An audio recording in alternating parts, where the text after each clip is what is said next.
Y para entender los alcances de la participación de la Iglesia en el actual proceso electoral, esta noche conversamos con el maestro Bernardo Barranco, sociólogo. Maestro Barranco, buenas noches, bienvenido a Punto de Referencia. Alberto, ¿qué tal? Mucho gusto. ¿Qué tal? Bienvenido, bienvenido. Azul, placer. Maestro, acabamos de ver esta pieza. ¿Qué decir? Pues que estamos en un hecho inédito. Y perdón, estoy agripadón, entonces no tengo buena voz hoy. Pero es un hecho inédito que viene desde que asume Andrés Manuel López Obrador la presidencia. No es como otros presidentes que, digamos, escogen como interlocutora fundamental la Iglesia Católica, va por evangélicos, tiene otra sensibilidad, incluso les ofrece una televisora a los evangélicos. Es decir, esto desconcierta mucho. Tiene problemas, incluso le pide al Papa que pida perdón por los excesos en la conquista. Desde el principio hubo cierta distancia e incomodidad por parte de los obispos. Esto pasa, pero sobre todo a raíz del asesinato de los jesuitas en la Tarahumara hace 2 años, la Iglesia se destapa y la Iglesia empieza a cuestionar la política de seguridad del gobierno de la Cuarta Transformación. A partir de ahí radicaliza su postura.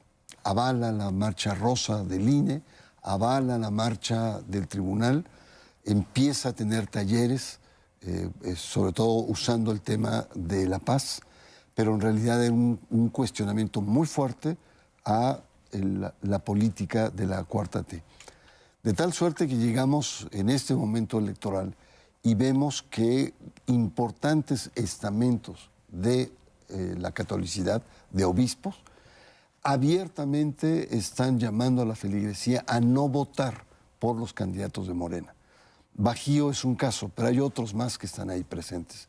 Entonces sí es una situación inédita porque nunca había llegado a este nivel de descaro, por así decirlo. Probablemente en la elección intermedia del 91, cuando hay relaciones diplomáticas y cambia la Constitución, la Iglesia apoya mucho a Salinas de Gortari. Incluso me recuerda mucho que votar es pecado, ¿no? Como están planteando. Entonces lo que tenemos es, hoy por hoy, una Iglesia, una jerarquía católica que está a favor de la oposición, de manera abierta, de manera frontal, de manera pública y sin ninguna, podríamos decir, cartabón, ¿no? O explicación. Simplemente la Iglesia tiene esta postura.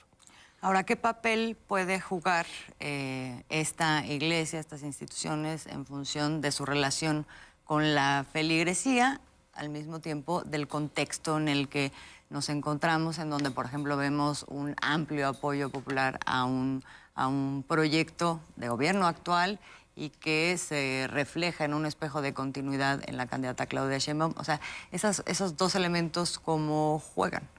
Felizmente no hay una incidencia en el electorado. Es decir, no existe un voto católico como tal. Incluso en otras coyunturas, sobre todo en la Ciudad de México, el cardenal Norberto Rivera en determinados momentos llamó a no votar por el PRD y el PRD ganaba. Entonces, hay muchos estudios que, a diferencia de otros países, en México, por la configuración de su laicidad, la jerarquía no tiene un mandato claro o una autoridad, que refleja que la Iglesia Católica está en crisis en este país, ¿no? Hay un descenso notable, ¿no?